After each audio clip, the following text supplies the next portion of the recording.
6절부터 15절까지의 말씀을 길게 읽고 설교는 오늘 15절 끝부분을 가지고 설교를 할 것입니다. 앞부분을 읽은 이유는 왜 15절 끝부분에서 이렇게 하나님이 말씀하고 있는가를 스스로가 알 수 있기 때문입니다.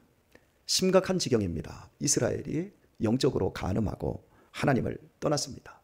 그래서 하나님께서 자녀들을 잊어버려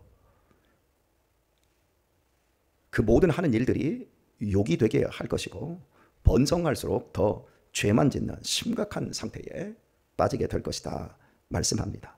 먹어도 배부르지 않습니다. 이 표현은 행복하기 위해 더 많은 것들을 성취하고 가졌는데 결코 행복하지 않다라는 겁니다.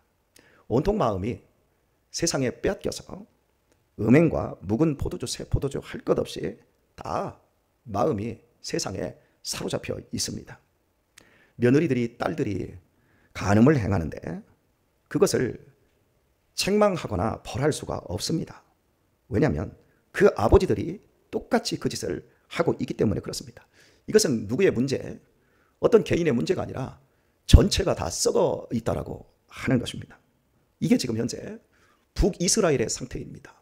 북이스라엘은 AD 1000년경에, AD가 아니라 BC 1000년경에 나라가 이제 나뉘게 되어집니다. 그때 10지파로 구성된 아주 강력한 이스라엘이었습니다. 남쪽은 2지파로 겨우 나라의 명맥을 유지했습니다. 그런데 부강하기로는 북쪽이 훨씬 부강한데 부강할수록 북쪽이 더 빨리 하나님을 떠나고 바알 신앙을 끌어들여서 부패의 속도가 빨랐습니다.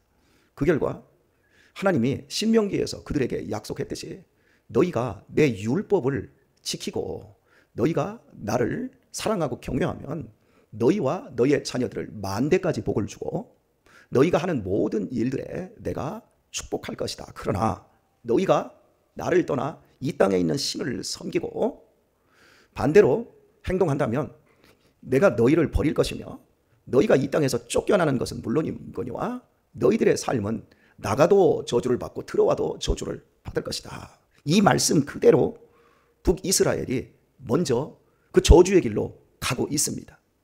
그리고 남쪽 유다 역시도 한 150년 후에 북이스라엘이 멸망한 것처럼 망하는 비극의 역사를 맞이합니다. 오늘 본문이 경고하고 있는 이 말씀이 주어질 때는 북이스라엘이 여로보암 2세 때의 상황입니다. 여로보암 2세 때는 북이스라엘의 최고의 시대였습니다. 적들이 공격해 오지 않았습니다. 오히려 공격을 할 만큼 군사력이 출중했습니다. 그리고 돈이 엄청나게 넘쳐났습니다. 무역업이 발달해서 굉장히 부유했습니다. 그런데 바로 그 시점에서 너희들이 나를 떠났다. 그래서 나도 너희를 버렸다. 교우 여러분, 위기는 항상 절정의 순간에 시작됩니다. 인생의 기회는 항상 절망의 바닥에서 시작됩니다. 그걸 인지하지 못하면 절정의 시기에 스스로 내리막을 만듭니다. 저는 어린 시절 굉장히 건강치 못했습니다. 어머니께서 제가 한 어머니 뱃속에 7개월, 8개월 바로 그 무렵에 아버지께서 갑작스럽게 돌아가셔서 얼마나 정신적인 충격을 받았겠습니까? 그래서 제가 이 모양 이 꼴입니다. 제 정신세계가. 뱃속에서 남편이 죽었으니 아이가 온전하겠습니까? 그리고 너무 가난해서 출산을 하자마자 5일이 지나서 장판에 나가 생선장사를 해야 겨우 끼니를 먹을 수 있었기 때문에 저는 누나들의 손에 맡겨져서, 누나들은 저주를 못 주잖아요. 분유가 없으니까. 우리 누나들이 고생했지요. 저를 안고 동네 아주머니들 쫓아다니면서 제가 울 때마다 젖을 먹여서 저녁 때까지 저를 버티게 만들고, 어머니가 한밤중 늦게 들어오셔서야 어머니의 젖을 충분히 먹었기 때문에 제 몸이 굉장히 약합니다. 여러분이 제가 보실 때 체력적으로 되게 좋고 건강이 좋아 보이지 않습니까? 그런데 피로를 쉽게 느끼고 너무 몸이 약한 것을 제가 어려서부터 경험을 했습니다. 약하기 때문에, 약한 인생으로 산 게 아니라 약하기 때문에 어려서부터 팔굽혀펴기를 하기 시작하고, 약하기 때문에 소화도 안 되고 밤에 뭘 먹으면 다 체하고 소화기관도 좋지 않고, 그러니까 밥을 6시에서 늦어도 7시 사이에 먹고 잠자기 전에는 속을 싹 비워버리고, 제가 철이든 20살 그때부터 규칙적인 생활을 하면서 규칙적으로 운동하고 규칙적으로 밥을 먹다 보니까 오늘 제가 더 제 나이에 목사님들보다 더 건강한 이런 몸을 유지할 수 있었던 겁니다. 타고나는 건강이 있지만 타고나지 못한 이런 빈약함에 있어도 그걸 어떻게 사용하느냐에 따라서 인생이 위기를 맞을 수도 있고 인생이 건강하게 될 수 있는 기회가 있습니다. 어린 시절 부유한 집에서 태어나서 온갖 좋은 거 먹고 용이라고 하는 녹용을 먹고 인삼을 먹고, 그래서 더위도 안 타고 피곤도 못 느끼는 사람들은 술을 먹어도 취하지도 않고, 그러니까 무조건 많이 먹고, 나는 소화도 잘 되니까 한밤중에 11시, 10시에도 그냥 치킨 시켜서 먹고 피자 먹어도 나는 소화 잘 되지요. 나중에 보세요. 정말 피눈물 나세요. 그러니까 인생의 위기는 내가 아주 좋을 때 그때 위기가 시작되고 있고, 또 인생의 기회는 아주 좋지 않아. 나는 머리가 좋지 않고 나는 정말 영민하지 못해. 나는 뭐든지 일을 하다 보면 끝을 못 보는 그런 성품을 가지고 있어. 그것 때문에 더 많이 참고 더 많이 도전할 수 있을 때 결국 그 사람의 습관이 바뀌어버리는 거예요. 그렇게 되어지면 그것이 그 사람의 인격이 되고 그 사람의 성공이 되는 거예요. 가장 부강한 시기에 그들은 이미 타락의 길로 접어들었고 그것이 멸망을 향해 치닫는 기회가 되었습니다. 이때 하나님께서 남쪽 유다를 향해서 너희만큼은, 북이스라엘이 행음하여도 유다 너희만큼은 죄를 범치 말라. 또 너희는 길갈로 가지 말며 베다웬으로 올라가지 말며. 이 길갈과 베델은 다 북쪽 지역에 있는 거예요. 이곳에 우상들을 섬기는 장소들을 만들어 놓고 예전에 기라성 같은 하나님의 역사의 현장을 다 행음하는 장소로 다 만들어버린 거예요. 너 그런 식으로 살지 마라. 거기 가지 마라. 모든 다수가 다 그렇게 살아도 너희만큼은 그렇게 살지 마라. 그래서 첫 번째로 이스라엘처럼 죄를 범하는 길로 가지 마라. 그리고 저쪽 교회 가면 예전부터 그 명성이 있었던 막 자자하는 곳에 그런 데 가거나 올라가지 마라. 여러분, 제가 한번 물어보겠습니다. 오늘날 신앙생활 하려면 이름 있는 교회들이 있어요. 저는 이름 있는 교회들 지금 되고 싶지 않아요. 그런데 찾아가는 교회, 교인들 나중에 보면 별 볼 일 없습니다. 가서 내 수저 하나 더 올려놓고 밥 한 술 뜨는 것 외에 얻어지는 게 없어요. 내가 내 자신이 있는 그곳에서 내가 하나님을 만나고 충성스러운 사람으로 변하는 것이 더 중요한 일입니다. 내가 나를 통해서 하나님이 이루어 가실 그 비전들을 성취하는 게 중요하지, 이미 다 세팅되어 있고 읽어놓은 그곳에 가서 그냥 곁다리로 살짝 끼면 내가 맺을 열매가 없어요. 여러분, 목회도 두 가지 스타일이 있어요. 저는 열매를 심고 맺어가는 스타일이에요. 그런데 어떤 분들은 열매를 모으는 분들이 있어요. 쉽게 얘기하면 이런 겁니다. 얼마 전에 오셨던 목사님은 교회를 개척하고 나서 벌써 한 500명이 넘어갑니다. 그건 다 모으는 거예요. 이미 준비되고 이쪽 교회 있고 저쪽 교회 있고 상처받고 뭐하고 이사 온 사람들 싹 모으는 거예요. 모아서 한꺼번에 이렇게 담아놓은 것 뿐이에요. 근데 우리는 보세요. 여기 대부분 애들이 어린 시절부터 저하고 관계되어서 전도를 받고 이곳에 와서 양육을 받습니다. 지리산에도 가고 금강변도 걷고 국토종단도 하고 오랜 시간 함께 가면서 심은 거예요. 심어져서 지금 열매가 맺어지는 거예요. 가장 멀리 보았을 때 우리 연보영 30년 됐죠. 우리 김찬희 근본적으로 굉장히 오래됐어요. 그런 사람들과의 관계 속에서 끊임없이 놓치지 않고 심어가는 거고, 그리고 그것들이 열매를 맺는 거예요. 여러분, 농사도요, 최소한 감자를 심어도 석 달은 기다려야 먹습니다. 열매. 성경을 보십시오. 하나님이 우리에게 무엇을 요구하고 있나? 열매를 요구하고 있어요. 모으는 열매가 아니라 맺는 열매를 요구하고 있는 거예요. 여러분, 이 교회에서 간증을, 다른 훌륭한 연예인들의 간증을 듣는 것으로 은혜 받았다라고 그런 식으로 신앙생활하면 안 돼요. 내가 연예인들이 받은 또 다른 성도들이 간증하는 이런 간증들이 있다면 그런 간증을 내가 할 수 있는 사람으로 내 자신이 바뀌어가야 되는 거예요. 베델을 찾아가고 베다웬을 찾아가고 길가를 찾아가는 것으로 만족하면 안 된다는 거예요. 내 자신이 간증을 할 수 있을 만한 사람으로 바뀌어가야 돼요. 어제 기독신문 기자가 저희 교회에 왔어요. 그래서 우리 교회를 취재를 해갔는데 어제 여기 계신 분들 가운데 같이 취재에 응해 주셔서 수고하신 분들도 계십니다. 한 분야에서 그 일에 몰두를 10년 하면 전문가가 된다고 합니다. 대가가 된다고 하죠. 저는 이 자리에서, 이 한 자리에서 같은 목양을 벌써 20년을 넘게 했습니다. 성실하게. 누가 안 알아줘도, 누가 불러주지 않아도, 제 설교가 보잘것없어도 제가 서야 될 그 자리를 위해서 최선을 제가 할 수 있는 것, 최고가 아니라 최선을 다해서 이 자리에 섰습니다. 이제는 사람들이 알아주는 거예요. 알아주는 것이 뭐 좋다 그게 아니라 우리 각자가 자신의 삶에 부름받은 그 현장에서 최선을 다해서 아름다운 열매를 맺는 겁니다. 이렇게 북이스라엘의 전례를 이야기하면서 유다야 너는 죄를 범하지 마라. 음란하여 죄를 범하지 말고 길갈이나 베델에 올라가거나 가지 말라 말을 해놓고 이제 마지막으로 한마디를 하나님이 호세아를 통해서 더 하고 계십니다. 그 말씀 15절 후반절을 보면 여호와의 사심을 가리켜 맹세하지 말지어다. 여러분 맹세를 하지 말라라고 하는 근본적인 이유는 뭐냐면 우리는 맹세해도 맹세한 대로 살지 못한다는 거예요. 맹세하는 사람들 특징이 뭔 줄 아세요? 그 맹세를 안 지키는 사람들일수록 맹세를 더 많이 합니다. 그래서 예수님도 뭐 제단을 두고 맹세하고 성전에 뭐 성전을 두고 맹세하고 그런 거 하지 마라. 아니면 아니라고 하고 그냥 기면 기라고 하고 담백하게 정직하게 살아라.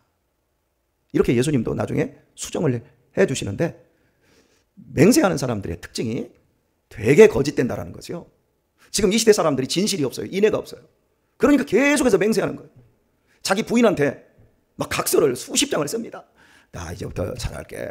나 이제부터 일찍 들어올게. 나 이제부터 당신 설거지 도와줄게. 막 각서는 수십 장, 수백 장을 써놓고 안 하는 거예요. 그 쓸 필요가 뭐 있어요. 그냥 설거지 쌓여서 아내가 저쪽에 세탁실에서 지금 세탁기를 돌리고 지금 빨래를 돌리고 있는데 이쪽에 지금 설거지거리가 쌓여 있어요. 그리고 그러면 내가 가서 그냥 설거지 해주고 아무렇지도 않게 말 안 하고 설거지 딱 해주고 그냥 내 일을 하면 좋잖아요. 그죠? 여자들만 고개를 갖다 그 맹세할 일인가요 그게? 그게 뭐 생색낼 일입니까? 지금 아내가 열심히 밥을 했어. 내가 지금 밥을 먹었어. 그런데 지금 방이 후줄근하게 지금 지저분해. 근데 부인이 나한테 밥 차려줬어. 그러고 나서 이제 또 설거지를 해야 되잖아? 그러면 내가 청소기 한번 돌려주면 되잖아요. 강대 집사님 하면. 그지요? 예전엔 안 했지만 지금은 하잖아. 지금도 안 하면 큰일 나고. 이렇게 이건 맹세할 필요가 없는 거예요. 그런데 그런 걸 맹세로 가져가요. 다른 사람은 어떻게 살아도 남자들이 어디 집안에서 설거지 해주고 어디 꼴값지 않게 남자들한테 이런 걸 요구해? 그런 말 하기 전에 사랑이 뭔지 인생을 사는 지혜가 뭔지 우리가 생각할 수 있지 않습니까? 저는 죄송한 표현을 쓰겠습니다. 남자가 부엌에 들어가면 뭐가 떨어진다고 했어요. 저는 정말 떨어지는 줄 알았어요. 그래서요 결혼하고 1년이 되도록 주방 근처에는 안 갔어요. 정말 그런 줄 알았어요. 남자가 거기 들어가면 부엌에 들어가고 주방에 들어가서 알짱거리고 음식 만들고 그러면 정말 바보 천치가 되는 줄 알았어요.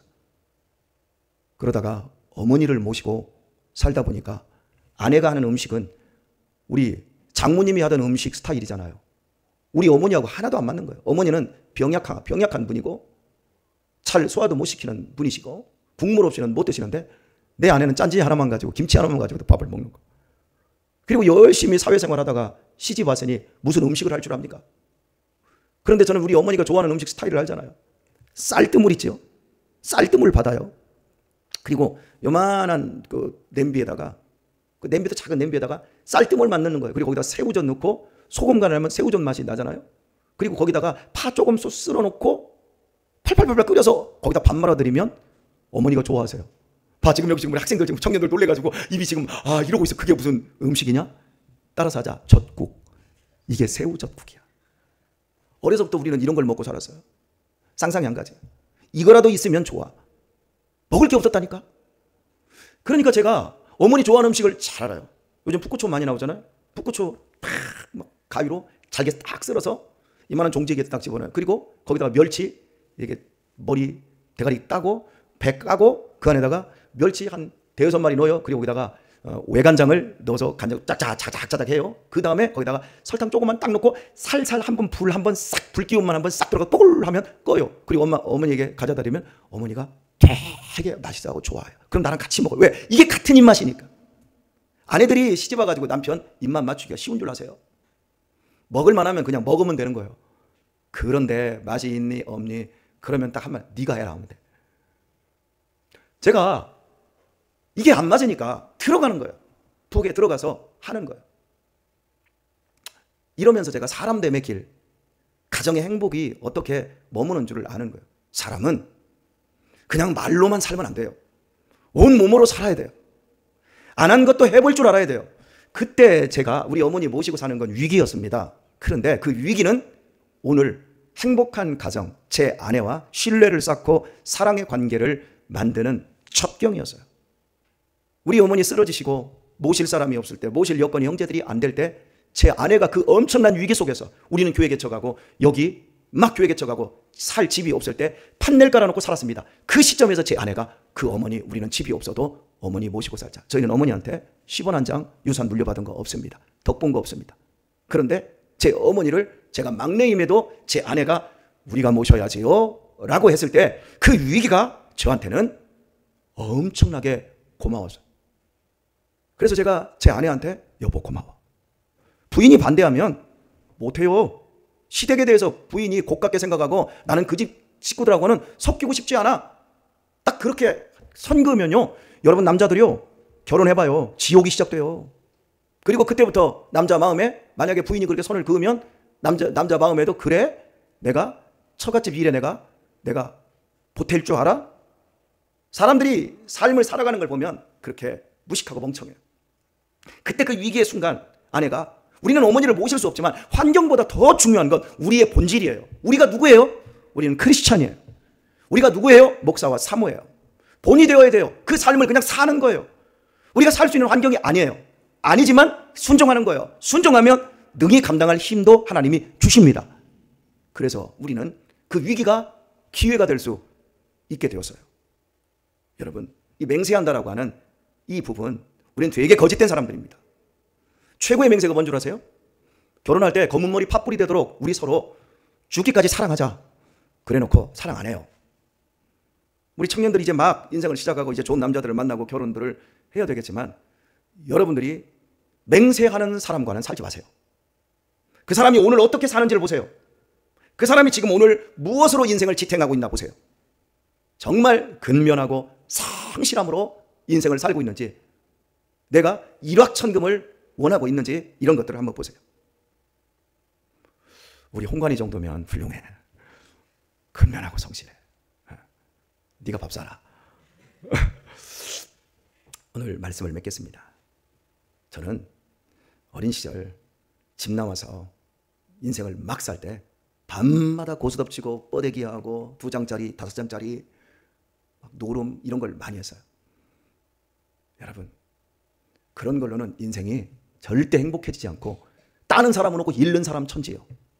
나이가 먹어서 이 세상에 허황된 것을 단 한 번도 해본 적이 없어요. 왜냐하면 진실을 어린 시절에 알아버렸기 때문에. 그런데 희한하게 공부도 잘하고 어린 시절 잘했던 애들이 허황된 것에 돈 쓰고 뭐 하더니 망한 애들이 주변에 너무 많어.